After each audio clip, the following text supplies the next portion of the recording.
Pero nos preocupa, presidenta, presidente, que la ministra haya hecho un rosario de promesas y de proyectos, pero no ha hecho una autocrítica en realidad. Nos preocupa que anuncie una serie de cosas que no se han cumplido hasta el día de hoy. Hay que recordar que el señor presidente de la República, Pedro Pablo Kuczynski, fue elegido porque era un economista, un hombre que sabía de economía, un hombre que podía sacar al Perú de un gran frenazo económico. Pero han pasado año y medio y hasta ahora seguimos igual y peor. ¿Dónde está el equipo económico? ¿Dónde está el equipo económico? Porque se han perdido, de acuerdo al INEI, 155.000 empleos a nivel nacional en los últimos meses. 39.000 empleos adecuados han pasado a ser inadecuados. Se ha perdido, ha habido una caída del ingreso real en 6% en el último año. Entonces, la pregunta es, ¿dónde están los economistas de este gobierno? ¿Dónde están? Y la primera ministra también es economista. Entonces, quisiéramos que nos den detalles a ver cómo van a revertir esa situación que hoy día no está clara. Pero me preocupa que la ministra haya dicho aquí que hay 61 proyectos por 50.000 millones de dólares. Página 26 de su discurso. Bajo la modalidad de asociación pública-privada. Pero hemos visto que la asociación pública-privada que hemos visto últimamente, Chincheros es el caso más claro, eran asociación pública y el privado se colgaba para beneficiarse. Era el Estado que ponía la plata y el otro que ponía simplemente su buena vinculación, su nombre.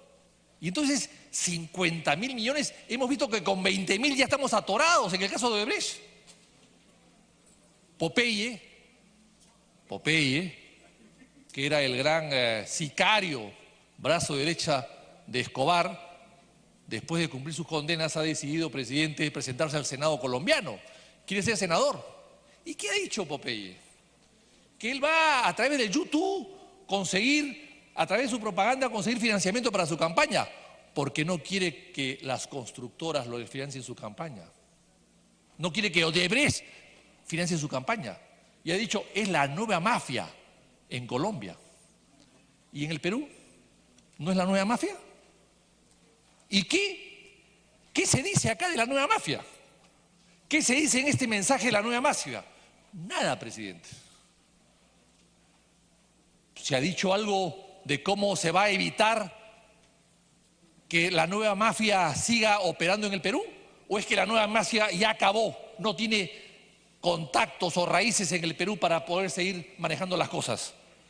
¿O hemos olvidado ya lo que dijo un ministro de Justicia, que Odebrecht ponía y sacaba presidentes, primeros ministros, congresistas, jueces?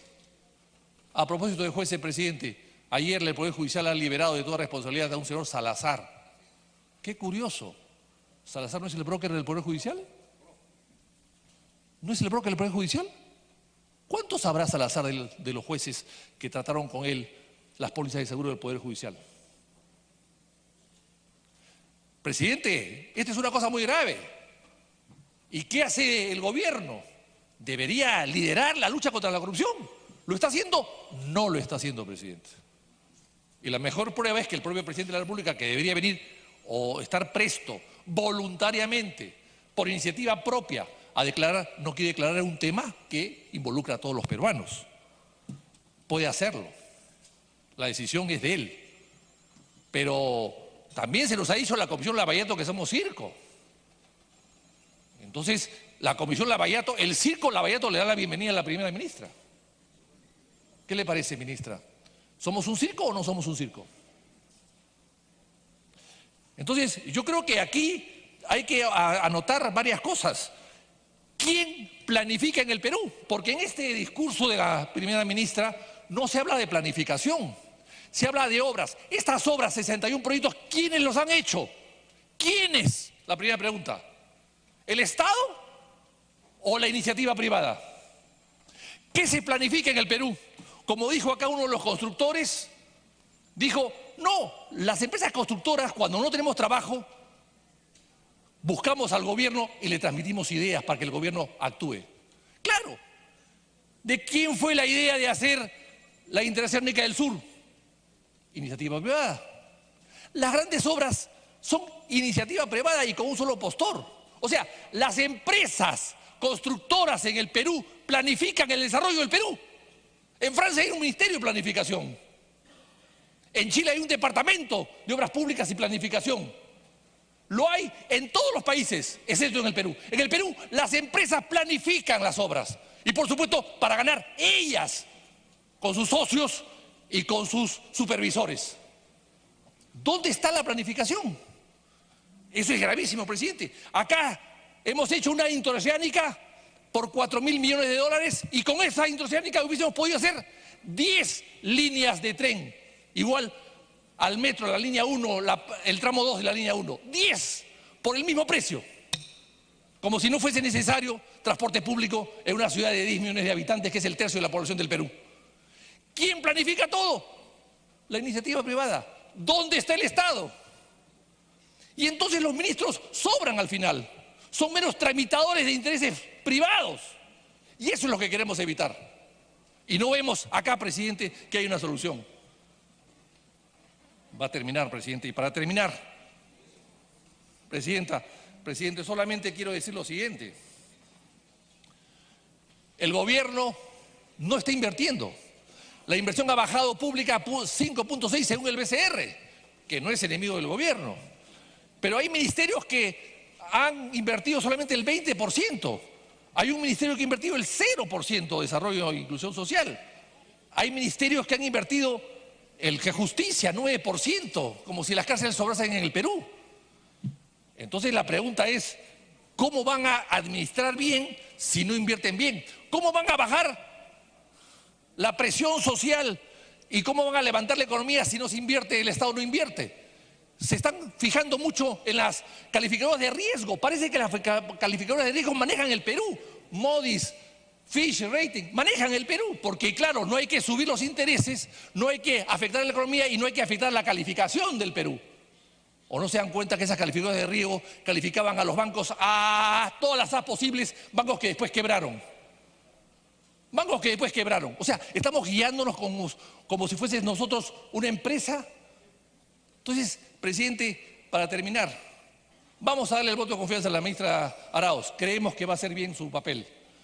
Pero como ella bien dice, la confianza no se regala, se gana. Hoy es voto de confianza, mañana será un voto de expectativa.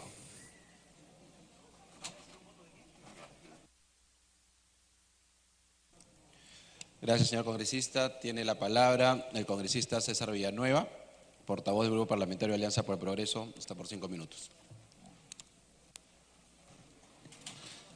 Gracias, presidente. Nuestro saludo a nuestra primera ministra y el gabinete que lo acompaña. Dijo nuestra primera ministra, hay que trabajar en equipo, hay que trabajar en conjunto. ¿Qué duda cabe? Es la única manera. 2, hay que promover las inversiones, que el sector privado entre a activar la economía nacional, totalmente de acuerdo. Pero ¿quién no trabaja en equipo y quién no promueve las inversiones privadas? Es el gabinete. Ministra, conversamos en la ronda de reuniones que usted con buen gesto político hizo y tratamos un tema que agrupa como equipo a varios ministerios y a varios ministerios con una inversión fundamental para el país de más de 5.400 millones de dólares que va a terminar siendo mucho más si es que ahora no se resuelven los problemas y los nudos que hay para esto. Uno es el tema de los 5.400 millones de dólares, es el proyecto de la refinería de Talara y el oleoducto que cruza toda la Amazonía. Allí, con buen criterio, en junio de este año, el Ministerio de Salud sacó un decreto supremo con el gabinete declarando en emergencia sanitaria 70 comunidades nativas, emergencia sanitaria. Y con buen criterio, que yo saludé, le otorgó un presupuesto de 84.700.000 para asistir muy rápidamente a resolver el tema del agua. Ministra, de junio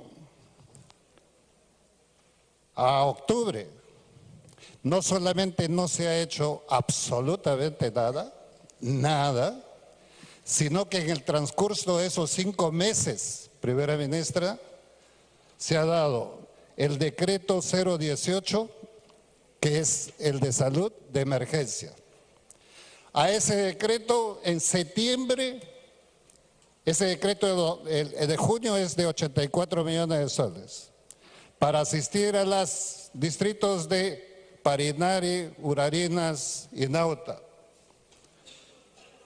En septiembre sacan otro decreto supremo para los mismos sitios, para el mismo objetivo, pero ya no con 84 millones de soles, sino con 749.000 soles. Y en octubre, hace pocos días, sacan un tercer decreto supremo, volviendo a recuperar 86 millones de soles en sistemas de agua que no funcionan. No funciona el darle baldes de agua con lumbre a las comunidades nativas para desinfectar aguas infectadas por la contaminación de los derrames petroleros que una empresa como Petroperú, por su ineficiencia, ha permitido esto. Ministra, ¿cómo podemos? Ministerio de Energía y Minas preside Petroperú. Petroperú, empresa estatal. Ministerio de Salud, Ministerio de Vivienda, porque sale por salud el decreto supremo, pero le encargan a vivienda.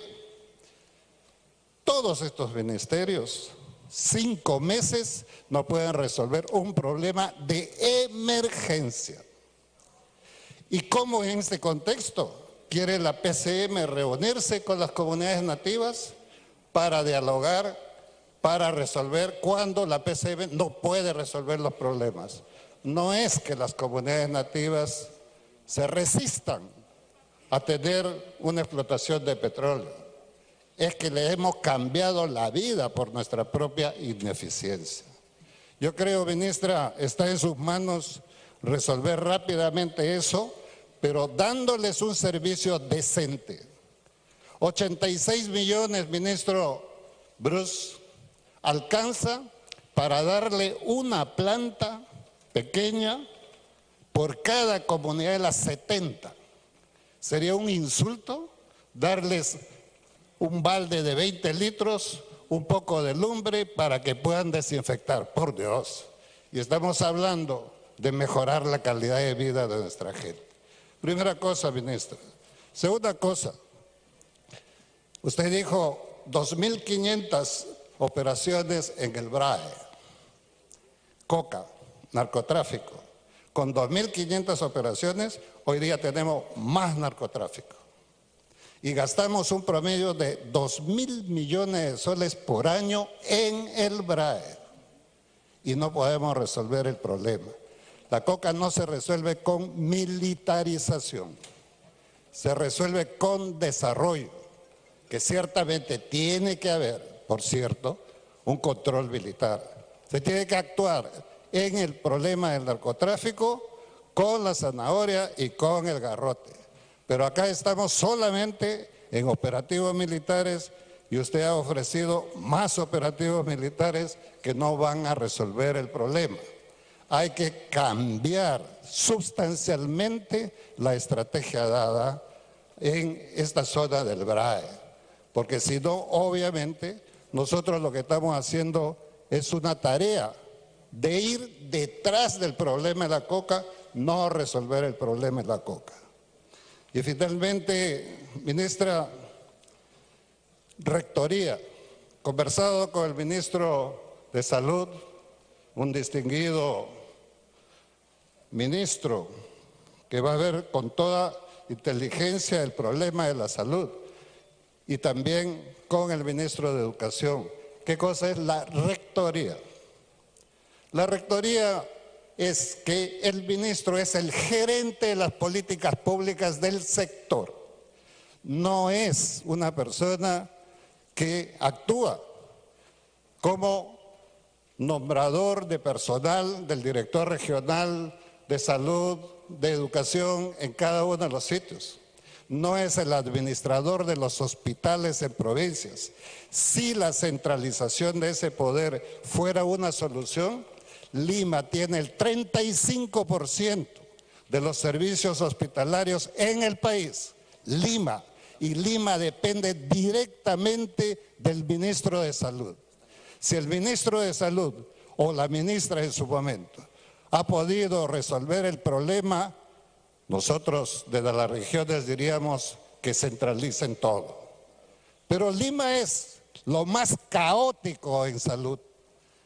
Y con ese ejemplo quieren decirnos, queremos la rectoría. La rectoría no es eso. La rectoría significa gerenciar, dirigir, supervisar, hacer que se cumplan las políticas públicas. Los operadores son los gobiernos locales y los gobiernos regionales.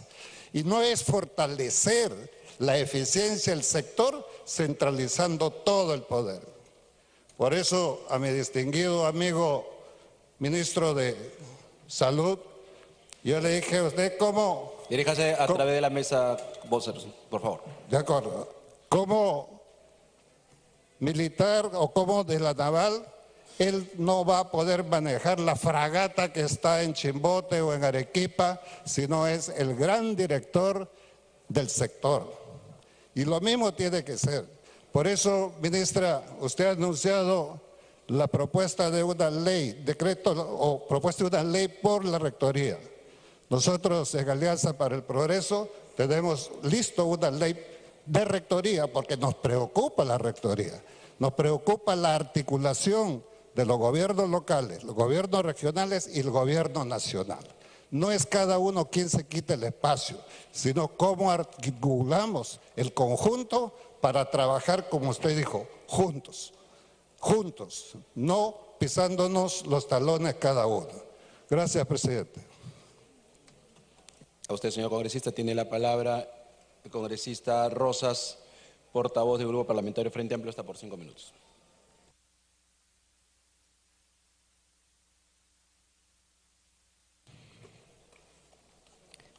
Presidente, por su intermedio saludar a la primera ministra y a todo su cuerpo ministerial. Presidente, por su intermedio a la ministra. Ministra, cuando usted nos presenta esta exposición, nos pone un título y dice Juntos y Seguros por la Revolución. Y suena bastante fuerte, porque la revolución es un cambio total, es una vuelta. Y aquí no se ha volteado nada, ministra.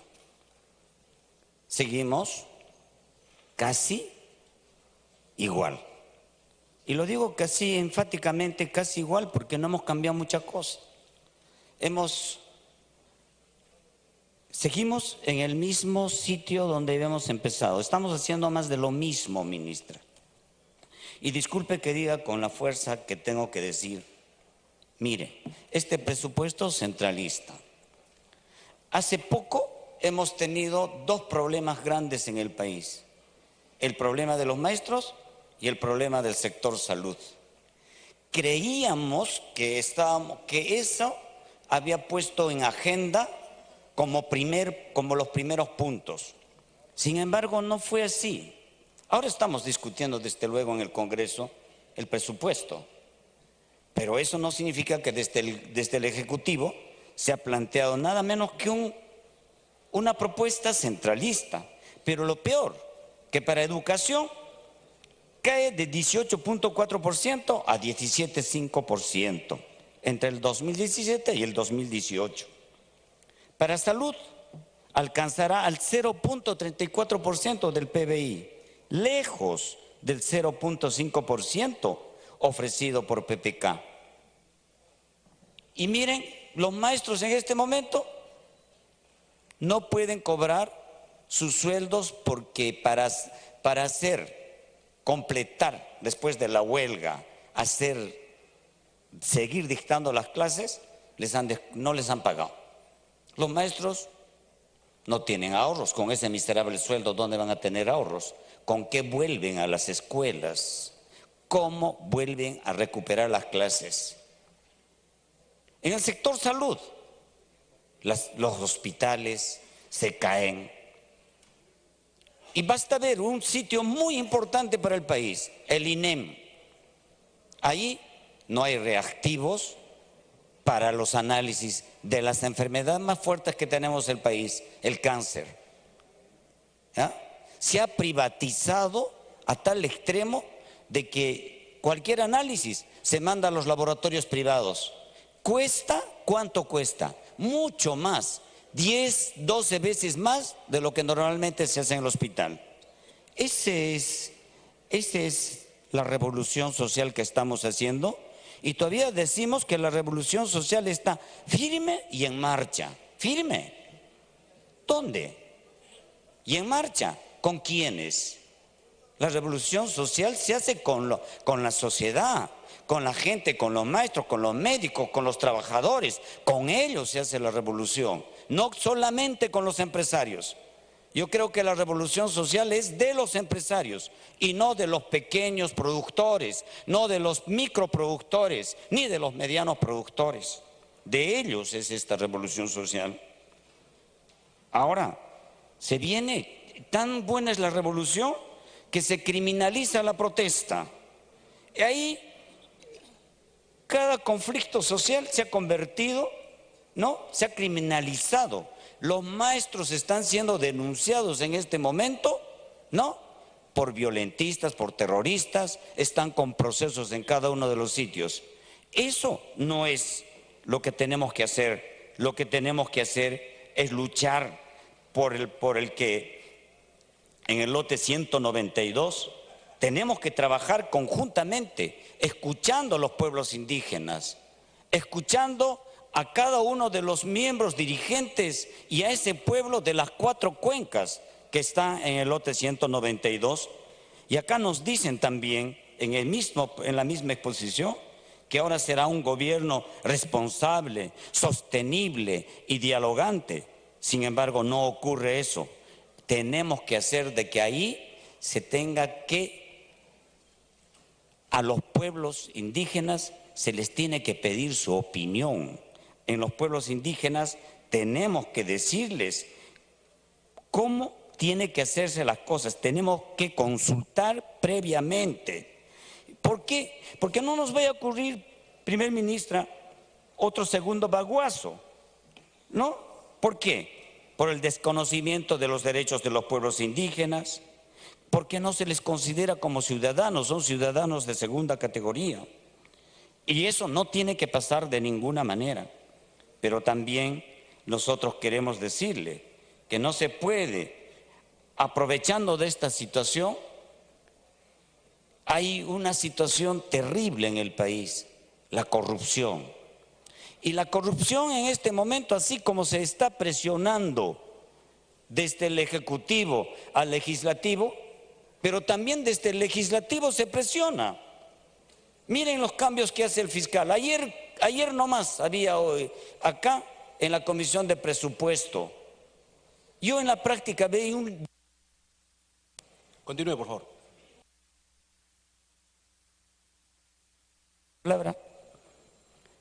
Vi en este escenario un linchamiento al fiscal de la Nación Y de ahí, ¿por qué? Porque se está denunciando a la lideresa de un partido y ahora vemos otra cosa, unos jueces endebles que al ver ese linchamiento cambian de opinión.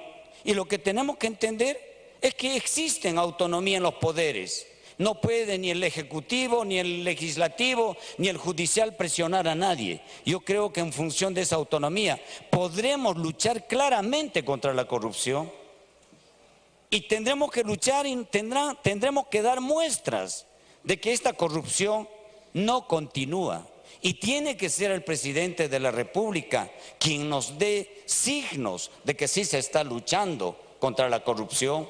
Y uno de los signos será decir a la Comisión Lavajato: sí, voy a responder a vuestras interrogantes. Y eso será una muestra de dignidad, pero también de transparencia. Por esa razón, señor presidente, otro punto que se ha convertido en un problema permanente. Y no solamente en un problema permanente, sino más bien en un problema de transacción. Se ha convertido en una constante mecanismo de negociación y presión. ¿Cuál es? El indulto al señor Fujimori. No, señor, acá no puede haber impunidad.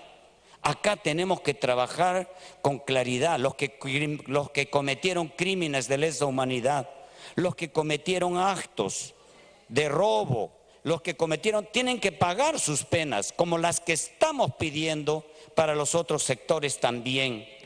Y por lo tanto, ahí tiene que haber consecuencia. Basta ya de presiones y que esto no se convierta en un permanente mecanismo de negociación, sino más bien sea un cumplimiento de la justicia. Eso es lo que tenemos que hacer. Y por lo tanto, por estas razones, señor presidente, porque nosotros creemos que no es profundizando este modelo injusto que se tiene que hacer la revolución social, porque creemos que la corrupción se ha convertido en un signo distintivo de este sistema. Nosotros decimos desde el Frente Amplio que tenemos que luchar contra este tipo de mecanismos, contra este tipo de sistema corrupto que hay en el país, y porque se respete también la consulta previa a los pueblos indígenas, porque no se criminalice la protesta y porque el presupuesto sea un presupuesto para todos los peruanos. Y por esa razón, señor presidente, nosotros no vamos a dar nuestro voto de confianza como Frente Amplio. Gracias, señor presidente. Tiene la palabra el congresista Alberto Quintanilla, portavoz del Grupo Parlamentario Nuevo Perú, hasta por 5 minutos. Gracias, señor presidente. Por su intermedio, un saludo a la presidenta del Consejo de Ministros, Mercedes Arauz, y de todo el gabinete. Nosotros hemos intervenido ya como Nuevo Perú en reiteradas oportunidades y hemos señalado que tenemos profundas discrepancias políticas respecto al manejo del país en materia económica, en materia de corrupción y otros problemas. Es, por ejemplo, necesario reiterar que frente a la crisis económica, el gabinete que ha venido gobernando con Fernando Zavala y ahora con la ministra Mercedes Arauz persiste en enfrentar la crisis económica solo con medidas de reactivación de la inversión, es decir, medidas de política económica y monetaria vinculadas a la oferta, y se olvida del lado de la demanda. Se preocupan, por ejemplo, en la página 24 de anunciar de que va a haber obra por impuestos por alrededor de 3.000 millones de dólares anuales y que estas se van a incrementar en un 50%. En la página 26 habla de que va a haber 61 proyectos por acciones público-privadas por un monto de 50.000 millones de dólares y que 30 ya están en financiamiento. Todo por el lado de la oferta, incentivo para la inversión. No estamos en contra de la inversión, pero nosotros reclamamos también que en materia de política económica debe preocuparse por el otro lado de las políticas económicas, las políticas que incentiven la demanda, el consumo, la descentralización, el mercado interno. Sobre eso no se dice nada. Por ejemplo, señor presidente, se habla de que la deuda interna social en el próximo año se van a destinar 200 millones de soles, no de dólares, soles, priorizando el sector magisterial. Todos sabemos que la deuda social está estimada en 12.000 a 16.000 millones de nuevos soles. Bajo ese ritmo, señor presidente, habrá que pasar unos 50 años para que los acreedores peruanos de esta deuda social esperen que se les pague. Y eso es prácticamente imposible, señor presidente. El otro tema, señor presidente, no se habla, por ejemplo, de medidas de incremento de la capacidad de consumo como incrementar el sueldo mínimo vital. No planteamos que se multiplique por 2 o por 3, pero por lo menos, señor presidente, que el sueldo mínimo vital sea acorde a las necesidades básicas, a la canasta básica, que podría estar por encima de los 1.500 nuevos soles y no se alteraría la economía. Más bien se reactivaría la economía aumentando la capacidad de consumo. Se restringe, por ejemplo, en el proyecto de ley de presupuesto a las negociaciones colectivas del sector público. No se habla del impulso a la descentralización. Se mantiene en este proyecto que el 75% de la inversión pública va a ser manejada por el gobierno nacional y solo un 25% entre el conjunto de gobiernos regionales y locales. Por otro lado, señor presidente, una cifra nada más en materia per cápita del presupuesto nacional. El presupuesto nacional, por los 157.000 millones de soles, tiene un per cápita aproximado de 5.300 por habitante, por peruano. Sin embargo, para la región de Puno solo se destina 2.900 y para Lima 10.500, o sea, 4 veces más que Puno. En materia de corrupción, señor presidente, se mantiene un marco legal proclive a la corrupción. Estas llamadas obras por impuestos, acciones público-privadas, que si bien son un modelo para invertir, el modelo que se aplica en el Perú es absolutamente proclive a la corrupción. Sino que se explique, señor presidente, cómo se ha multiplicado en Interoceánica Sur un proyecto que inicialmente iba a costar 920 millones de dólares, está por terminar costando 4.300 millones de dólares, 5 veces más, lo cual significa que esa modalidad de precios unitarios por el cual el precio final de la obra se determina a propuesta del ejecutor con el beneplácito y visto bueno del supervisor y el concedente, se multiplican. Eso es puerta abierta a la corrupción y sobre eso no se ha dicho nada, señor presidente.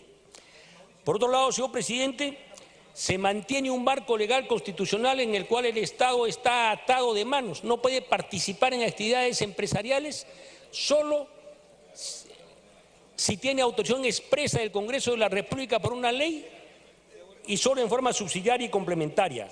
Señor presidente, con una Contraloría débil, de acuerdo al artículo 82 de la Constitución, con un régimen de concesiones en el artículo 66 de la Constitución, que otorga derechos reales, derechos de propiedad a los titulares de las concesiones mineras y que no las obliga a reparar los daños que hayan hecho, estamos caminando bajo un modelo en el cual el Estado se está convirtiendo en un instrumento para hacer negociaciones particulares. Es una política mercantilista, señor presidente, que nosotros queremos que se debe cambiar. Respecto a la formalización, el documento reconoce, por ejemplo, que en los últimos 6 años solo se habrían formalizado 1.200 mineros informales, cuando en el Perú tenemos alrededor de 120.000 mineros informales. Señor presidente, con esta lógica simplemente se persiste en poner plazos para formalización, plazos que si no se cumplen se les amenaza con medidas interdictivas y nunca se resuelve, señor presidente. Queremos que tiene que cambiar esta política con un Estado amigable, que se acerque al ciudadano, que brinde servicios y después de que el ciudadano reciba y perciba que el Estado le sirve para algo, vamos a ver cómo usted se va a formalizar, señor presidente. Señor presidente, entendemos que estas políticas que he señalado discrepan con el modelo con el cual fueron elegidos. Entendemos, no pretendemos imponerles, pero sí queremos que sobre esos temas se pronuncien. Le planteamos a la ministra, señor presidente, por ejemplo, que queríamos una posición respecto a la explotación del lote 192 de petróleo en Loreto. Sobre eso, señor presidente, hay todo un entredicho y no está garantizado que Petroperú lo va a llevar adelante. No se ha garantizado que va a respetarse el derecho de las comunidades indígenas a la consulta previa. Le planteamos asimismo, señor presidente, que todos los proyectos en materia laboral deberían ser remitidos al Consejo Nacional de Trabajo para un debate previo. Es cierto que este Consejo no está funcionando, pero debía hacerse el esfuerzo de restablecerlo. Le hemos planteado, señor presidente, también la necesidad de revalorar a los docentes después de una huelga magisterial prolongada, y se corre el riesgo de persistir esa política de no escucharlos y no atenderlos, señor presidente, de que se vuelva a reanudar el conflicto magisterial con el peligro de que sigan perdiendo clases los estudiantes. Le hemos planteado la necesidad de que se invierten las obras en el sur del Perú. El gasoducto del sur, el aeropuerto de Chincheros están en duda, señor presidente, así como las Petares en la región de Puno. Hemos planteado que la reconstrucción en el norte, por el camino que va, dentro de 3 años vamos a estar discutiendo en este Congreso la formación de comisiones investigadoras por la corrupción que va a haber de acuerdo al modelo. No digo que los funcionarios sean corruptos, pero el modelo que se está implementando es absolutamente proclive y permisible a la corrupción. Hemos planteado, señor presidente, también que la memoria del pueblo de los afectados debe ser atendido y que el Poder Ejecutivo atienda las demandas de las víctimas. El tema del indulto es un tema absolutamente secundario y zanjado. Para nosotros, la propia legislación que dio el gobierno de Alberto Fujimori el 2000, con una presencia mayoritaria en el Congreso, debe respetar